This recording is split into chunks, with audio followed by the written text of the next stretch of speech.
Hi, August 14th, and it's around 4-ish, almost 5. Last night I had like a severe meltdown.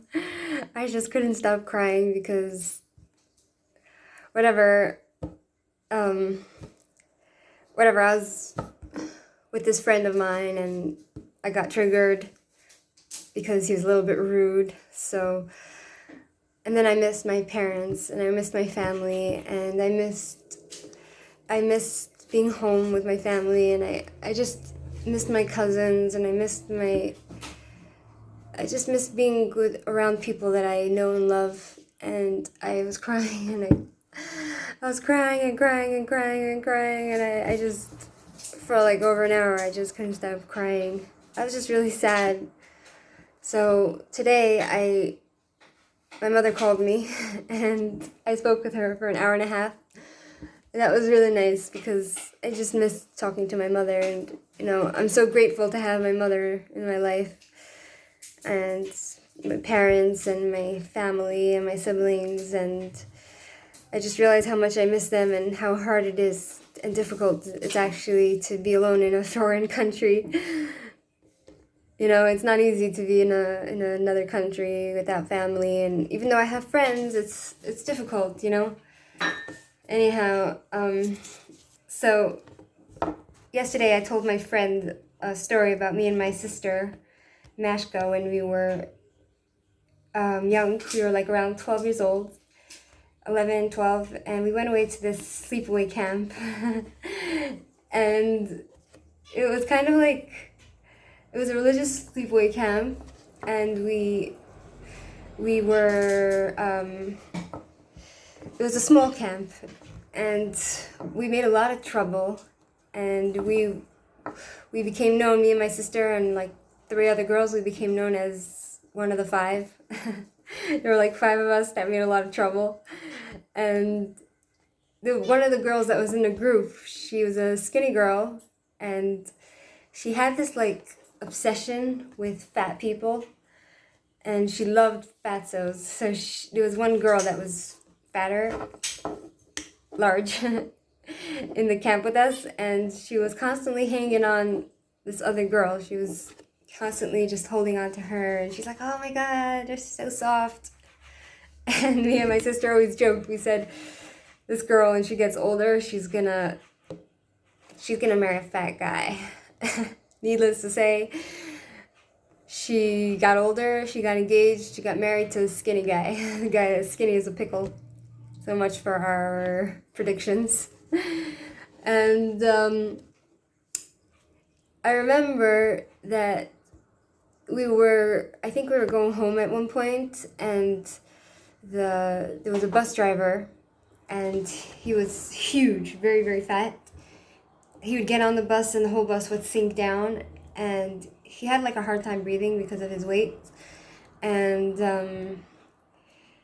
basically the bus was down on the hill, and there was like a slope going up, and we were standing on the slope, and all the luggage was like down here, and the bus was also here, and the guy was loading, the bus driver was loading all of the bags into the bus underneath the bus to put it underneath the luggage. And my sister, she by accident, she rolled down the slope next to the luggage, and the man was about to pick her up, and she was so freaked out that she because I guess she thought he would probably like either pick her up to throw her in the luggage pit or to just pick her up, but she didn't want him to pick her up. So she rolled away really fast, and she was like so scared. And hi Jacinda, you being a bad girl. Do you love me? Yes. So that's an interesting story about our childhood, me and my sister. And needless to say, the girl that was larger in the camp, she got married, and she got married, and she has like 5 kids now, and she's still large, but not quite large as she was when she was a kid. And it's so interesting to see all these people grow up, and I know them as a kid. I know how they were, and they're all like grown up, and a lot of them are snobbish. And it's like, I know you, I remember you, and you know, when you were young and nerdy. But look, everybody grows up, and you know, it's all good. So another thing I wanted to say was, so this I put my video on a lot of groups. So look at her. Oh, just careful. She doesn't realize that her teeth are sharp and her nails are sharp, so she can actually scratch me. Anyway, so I put myself on all these other groups, YouTube groups, to promote my YouTube channel, and this guy, he contacted me from there, and I guess he's flirting with me, but he's like, your videos are too dull, you know, you gotta do something like outrageous to get more views. First of all, I told him I don't really care about the views, but he's like, you know, I said I just do this like as therapy and just to make myself happy, because it's better to talk to video than to talk to myself or to the cat or to the wall.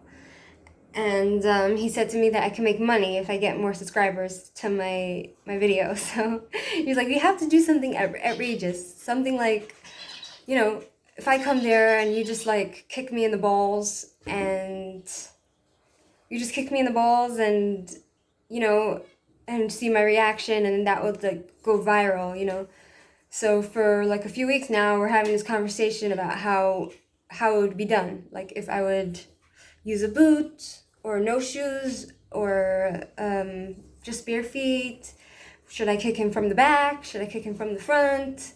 How hard should I kick him? How many times? Crazy conversation. And I'm like, yeah, I want to kick you with a metal boot from the back. You can't see where it's coming from, and make you scrambled eggs. Crazy conversation. Whatever. So that's just interesting things that were happening today. And